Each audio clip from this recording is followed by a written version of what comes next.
అటువంటిది మీరు election election అప్పుడు చూసుకుందాం, ఇదేం గొడవ. ప్రకాష్ గారు నమస్కారం సార్.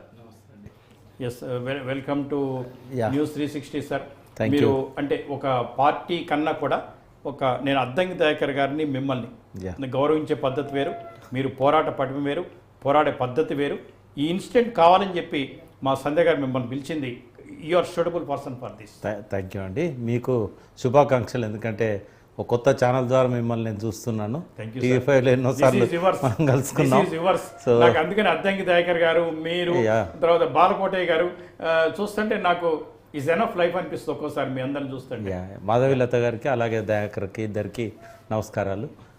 చాలా బాధాకరము, ఇటువంటి సబ్జెక్టు మీద చర్చ చేయాలన్నా కూడా మనసు ఎంతో బాధ అనిపిస్తూ ఉన్నది. నిన్ననైతే నేను చాలా ఎమోషనల్ అయ్యాను.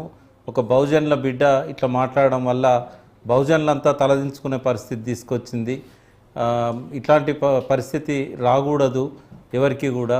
సో ఎందుకు తొందరపడ్డదో అర్థం కాదు. ఎందుకంటే తెలంగాణ సంస్కృతిలో ఒక మాధుర్యం ఉంటుంది. అంటే ఎవరైనా తిట్టాలన్నా కూడా ఒక ఆప్యాయతతో తిడతారు.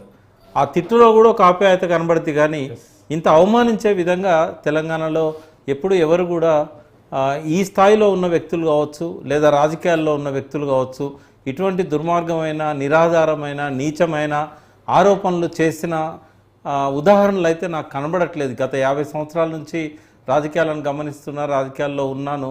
బట్ ఏ మహిళ కూడా ఇంత నీచంగా ఇంకొక మహిళను ఇన్వాల్వ్ చేసే విధంగా ఆరోపణలు చేయడం అనేది, ఇది ఎందుకు ఆమె మైండ్లో ఇటువంటి పనికిరాని ఆలోచన వచ్చిందో రాజకీయంగా ఎదుర్కోవాలి. కానీ ఇటువంటి నీచమైన ఆరోపణలు చేయడం కరెక్ట్ కాదు. మాటలు వెనక్కి తీసుకుంటున్నా అంటే అర్థమైంది. సాంబశివరావు గారు వెనక్కి తీసుకోగలుగుతుందా? ఇప్పుడు అందరి మెదళ్ళలోకి చేరిపోయినాయి ఆ మాటలు.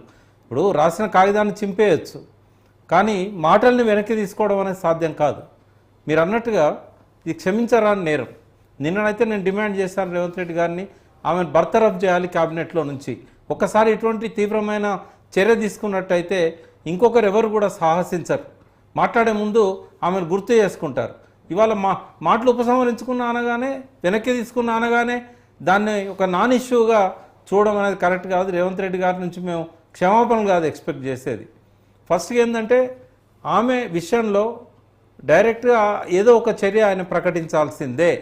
నీకు మళ్ళీ ఇష్టం తర్వాత తీసుకో ఆమెను, కానీ ముందైతే ఆమెను బర్తరఫ్ చేయాలనేది ఒక విశ్లేషకునిగా, ఒక సమాజంలో మొదటి నుంచి కూడా ఈ పరిణామాలను గమనిస్తూ ఒక మంచి సంస్కృతి కోసం పనిచేస్తున్న వ్యక్తిగా నేనైతే దీన్ని క్షమించానండి ఎప్పటికి కూడా.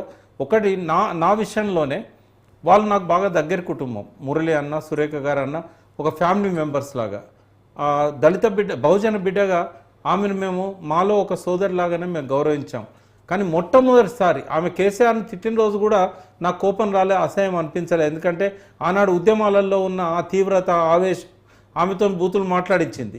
కానీ ఈరోజు మాట్లాడింది అయితే జీవితంలో ఎన్నడూ కూడా వ్యక్తిగతంగా ఆమెను నేను క్షమించాను. ఇంకా ఆమె గురించి ఒక పాజిటివ్గా ఆలోచించే అవకాశం కూడా నాకు లేదు.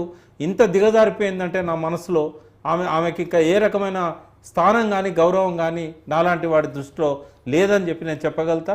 ఆ విషయాల్లోకి నేను మళ్ళీ పోయి ఆ గాయాలను మళ్ళీ గెలకదలుచుకోలేదు. కానీ ఆమెను మాత్రం ఖచ్చితంగా ఆమె పైన చర్య తీసుకోవాలి.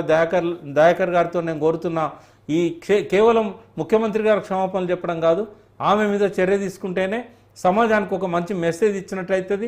సినీ పరిశ్రమ యొక్క డిమాండ్ను కూడా గౌరవించినట్టయితుంది.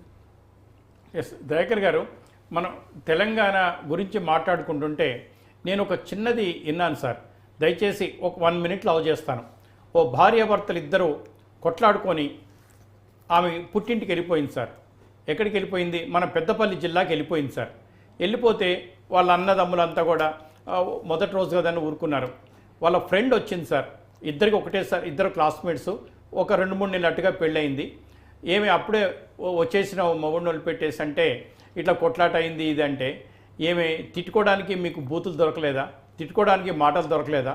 కొట్టుకోవడానికి చీపులు దొరకలేదా? గింత చిన్నదానికి ఇంటికి వస్తావా అందట సార్. సింపుల్. సుప్రీంకోర్టు కూడా తెలుసొచ్చు సార్. ఎంత గొప్ప సంస్కృతి సార్ మనది, ఎంత గొప్ప సంస్కృతి అండి. సింపుల్గా తేల్చేశారు. ఆలోచిస్తే అంతే ఉంటాయి సార్. దయచేసి తెలంగాణ సంస్కృతి, తెలంగాణ సంప్రదాయాలు, నేను ఇక్కడే పుట్టి పెరిగాం